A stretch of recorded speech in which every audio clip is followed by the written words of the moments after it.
Today we are gonna talk about how Chapter 9 of Alchemy Stars maybe saved the reset mechanic. If you watched one of my videos before, you might know that I'm not the biggest fan of reset converters and the reset mechanic as a whole. But now, after playing through Chapter 9 and seeing the new enemies it brings with it, my opinion changed quite a lot. To find out why, let's start this off by talking about the new eclipsites that want to ruin your day. The 9th story chapter introduced multiple new enemies. One of them is just a simple single tile ranged attacker that hits harder the farther away he is from you. The Vines Mark. The game itself tries to get you to utilize snipers more this way, which to be honest doesn't seem like the best approach for now, because most snipers definitely need more help in general, instead of just more use cases. But now, let's get to the big game changer that this chapter introduced. The Cracolite. This multi-tile enemy brings a whole new game mechanic into Alchemy Stars. The locking of tiles. Locked tiles cannot be converted, which means the only way to get rid of them except by just walking on them is to, that's right, reset. Aurorians like Uriel, Gabriel or the newest 6-star Smokey gain a whole new level of importance with this, as this enemy is going to continue producing locked tiles by attacking, and if you don't stop it in its tracks fast enough, you are going to stare down a whole locked field faster than you can say, I don't need any resetters. Especially if there are multiple of them. Last but not least, let's get to the last new important enemy Chapter 9 introduced. The boss of 914, Madhorn.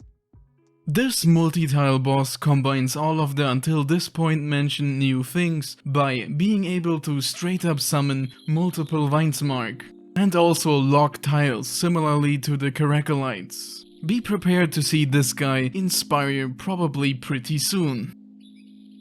So, which implications does all of this have for the future of the game? It is very likely that Madhorn, Cracolites and the locked mechanic as a whole are going to be a frequent inclusion in future events and harder content like Spire, or newer iterations of an event like the currently still running endgame. While this definitely seems like creating a problem to sell a solution to me, resetters did kind of have an existence crisis up until now, being in basically all cases overshadowed by 4-tile, cross or select converters. And because of this new mechanic, we actually have a good reason to use them now, which like I mentioned earlier, makes characters like the newly released Smokey or the currently on rate up Gabriel a whole lot better, and maybe even core characters sooner than I thought.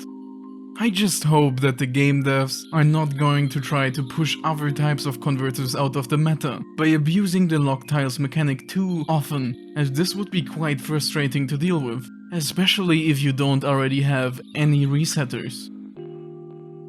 In conclusion, resetters seem to have a new reason to exist now, and are probably going to be more necessary as time goes on, if the locked mechanic shows up in newer content. If you want to future-proof your forest or fire, you might wanna think about picking up Gabriel or Smokey right now. And be especially on the lookout for a rotating recruitment rate up for Karen, as this mechanic makes him even more broken than he already was.